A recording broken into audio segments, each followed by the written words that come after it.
بسم اللہ الرحمن الرحیم۔ یہ موجودہ دور میں جو ہمارے ہاں تفضیلی پیدا ہو چکے ہیں اور یہ ساتھ ساتھ تبرعی بھی بن چکے ہیں، حضرت سیدنا مولا علی رضی اللہ تعالیٰ عنہ کی محبت کو آڑ بنا کر حضرت سیدنا امیر معاویہ رضی اللہ تعالیٰ عنہ کو گالیاں دیتے ہیں، اور ان سے پوچھا جائے تو یہ کہتے ہیں کہ یہ تقاضا ہے مولا علی رضی اللہ تعالیٰ عنہ کی محبت کا کہ ان کے ساتھ جنگ کرنے والوں کو گالیاں دی جائیں۔ ہمارا ان سے یہ مطالبہ ہے کہ آپ نے پھر انصاف نہیں کیا۔ آپ کا یہ جو جس چیز کو آپ گالیاں دینے کا تقاضا سمجھ رہے ہیں، یہ تقاضا تو اور بھی بہت ساری جگہوں پہ پایا جاتا ہے۔ اللہ تبارک و تعالیٰ کی محبت میں آپ اللہ تعالیٰ کے دشمنوں کو گالیاں کیوں نہیں دیتے؟ اللہ تبارک و تعالیٰ کی محبت میں آپ اللہ تعالیٰ کے نظام کے خلاف جو کھڑے ہوئے ہیں، اللہ تبارک و تعالیٰ کے نظام کو توڑ رہے ہیں، اللہ تبارک و تعالیٰ کے نظام کی مخالفت کر رہے ہیں، آپ ان کے خلاف کیوں نہیں بولتے؟ ان کے خلاف نہ آپ کی زبان کھلتی ہے، نہ آپ کی قلم چلتی ہے۔ آپ کو پتہ ہے کہ حضرت امیر معاویہ رضی اللہ تعالیٰ عنہ کو گالیاں دیں گے بھی صحیح، اور جو لوگ حضرت امیر معاویہ رضی اللہ عنہ کا دفاع کرنے والے ان کو گالیاں دیں گے بھی صحیح، تو وہ بیچارے مولوی ہیں، 4 دن بول کے چپ کر جائیں گے۔ اور آپ جو رب تبارک و تعالیٰ کے نظام کی مخالفت کر کے کفر کے نظام کو چلا رہے ہیں، پوری دنیا کے اوپر کفر کی حکومت قائم ہے، اللہ تبارک و تعالیٰ کے ساتھ شرک کیا جا رہا ہے، مشرکین بتوں کی پوجا کر رہے ہیں، یہ بھی تو اللہ تبارک و تعالیٰ کے ساتھ دشمنی کر رہے ہیں۔ مولا علی رضی اللہ تعالیٰ عنہ کی محبت میں تم یہ سمجھتے ہو تقاضا ہے مولا علی رضی اللہ عنہ کی محبت کا کہ حضرت امیر معاویہ رضی اللہ عنہ کو گالیاں دی جائیں، تو وہاں تم معظمات دینیہ کبھی حیا نہ کرو مولا علی رضی اللہ عنہ کی محبت میں، اور انہیں بھی گالیاں دو تم حضرت امیر معاویہ رضی اللہ تعالیٰ عنہ کو، لیکن یہاں تو رب تبارک و تعالیٰ کے خالصتاً یہ دشمن ہے۔ یہاں تمہاری زبانیں کیوں نہیں کھلتی؟ یہاں تمہیں پتہ ہے یہاں تو پڑیں گے جوتے، یہاں تو دیکھنی پڑیں گی جیلیں، یہاں تو اٹھا کے اگلے ماریں گے،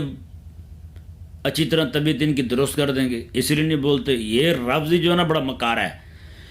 یہ جو نیم رافضی ہے نا اہل سنت کے اندر جو یہ گھسا ہے مجاور طبقہ، جی قبر فروش لوگ جو ہیں، انہوں نے بڑا آسان حل ڈھونڈا ہے۔ اچھا پھر ہم یہی ان سے کہتے ہیں کہ یہ جو مشرکین ہیں ان کے خلاف ذرا ایک جملہ تو بول دیں، آپ تھوڑی سی گالی دے کے دیکھیں، مشرکین کو بولیں، اہل شرک کو بولیں، شرک کو بولیں، بتوں کے خلاف ذرا ایک جملہ بول دیں ذرا۔ یہ بھی تو رب تبارک و تعالیٰ کی محبت کا تقاضا ہے نا بھائی۔ رب تبارک و تعالیٰ اگر مولا علی رضی اللہ عنہ کی محبت کا تقاضا ہے کہ حضرت امیر معاویہ رضی اللہ تعالیٰ عنہ کو نعوذ باللہ گالیاں دی جائیں، تو رب تبارک و تعالیٰ کی محبت کا کوئی تقاضا نہیں ہے، یہ تو معیار تمہارا مقرر کیا ہوا ہے۔ اور اسی طرح کر کے پھر رسول اللہ علیہ السلام کی محبت کو بھی دیکھ لیں آپ، کریم آقا صلی اللہ علیہ وآلہ وسلم کی محبت کا تقاضا نہیں ہے کہ جو آقا علیہ السلام کی گستاخیاں کر رہے ہیں ان کے خلاف بھی آپ کھڑے ہوں۔ مولا علی رضی اللہ تعالیٰ عنہ کی جن کے ساتھ جنگ ہوئی ہے وہ جنگ تو ختم ہو چکی، تو آپ آج تک گالیاں دے رہے ہیں حضرت امیر معاویہ رضی اللہ تعالیٰ عنہ کو، لیکن رب تعالیٰ کے خلاف تو جنگ آج بھی جاری ہے، یہ شرک ہو رہا ہے، رب تعالیٰ کے قرآن کے خلاف جنگ ہے، یہ جو بت پرستی ہو رہی ہے رب تعالیٰ کے قرآن کے خلاف جنگ ہے، یہ جو آج کفر کا قانون چل رہا ہے، نظام چل رہا ہے، یہ رب تعالیٰ کے خلاف جنگ ہے، رب تعالیٰ کے قرآن کے خلاف جنگ ہے۔ ابھی یہ تو جنگ جاری ہے اور یہ جنگ بھی بڑی ہے، یہاں نہیں بولتے آپ، بڑے ہی مکار ہیں آپ تو بھائی، ہیں سیدھے سادے نہیں ہیں، ہاں آپ بڑے مکار ہیں۔ اور رسول اللہ علیہ السلام کو دیکھ لیں آپ، رسول اللہ علیہ السلام کی جو تم نے معیار مقرر کیا تھا کہ مولا علی رضی اللہ عنہ کی محبت کو دیکھتے ہوئے تم تبرہ کرو حضرت امیر معاویہ رضی اللہ تعالیٰ عنہ پر، تو رسول اللہ علیہ وسلم کی محبت کا کوئی تقاضا نہیں ہے۔ آج جو رسول اللہ علیہ السلام کے خلاف جنگ جاری ہے، آج جو پوری دنیا کے مشرکین اور کفار جو ہیں، یہود و نصارہ جو ہیں، رسول اللہ علیہ السلام کے خلاف جمع ہو چکے ہیں، پوری دنیا کے اندر آقا علیہ السلام کی گستاخیاں ہو رہی ہیں، آقا علیہ السلام پر نعوذ باللہ من ذالک حضور کی عظمت اور شان پر رقیق حملے ہو رہے ہیں، تو یہاں محبت کا کوئی تقاضا نہیں ہے آپ سے۔ یہاں آپ کے دلوں کے اندر محبت جو ہے کوئی مطالبہ نہیں کرتی ہیں کہ آقا علیہ السلام کے دشمنوں کے خلاف بھی کھڑے ہو جائیں۔ پتہ ہے آپ کو یہاں تو جو گستاخ ہیں، گستاخوں کے پیچھے حکومتیں کھڑی ہیں، آپ کو پتہ ہے یہاں پڑیں گے جوتے، منہ لال کر دیں گے آپ کا مار مار کے آپ کو، منہ اور آپ کا سر برابر کر دیں گے، ہیں جی، آپ کے منہ کے نشانات جو ہیں وہ بھی نظر نہیں آئیں گے، پھر مکار ہیں بہت بڑے آپ بھائی ہیں، خدا کے لیے باز آ جائیں۔ یہ اصل میں سمجھ ہی آتا ہے ہمیں۔ مولا علی رضی اللہ، اگر تو مولا علی رضی اللہ تعالیٰ عنہ کی محبت کا تقاضا تھا کہ حضرت امیر معاویہ کو گالیاں دینا، تو پھر تو اس سے بڑی محبت تو اللہ تبارک و تعالیٰ کی ہے۔ اللہ تعالیٰ کی محبت کے بعد حضرت مولا علی کی محبت سے بڑی محبت تو پھر حضرت امام الانبیاء علیہ السلام کی ہے، وہاں تو بدرجہ اولیٰ ہونا چاہیے تھا، وہاں آپ چوپ ہیں، تو ثابت ہوا کہ مسئلہ محبت کے تقاضے کا نہیں ہے، کوئی اور ہے، بات کوئی اور ہے۔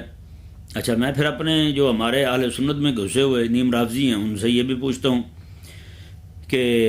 آپ بھی حضرت سیدنا ابو بکر صدیق رضی اللہ تعالیٰ عنہ کی کم از کم افضلیت کو نہیں مانتے، کم از کم ان کی عظمت اور شان کو تو مانتے ہو،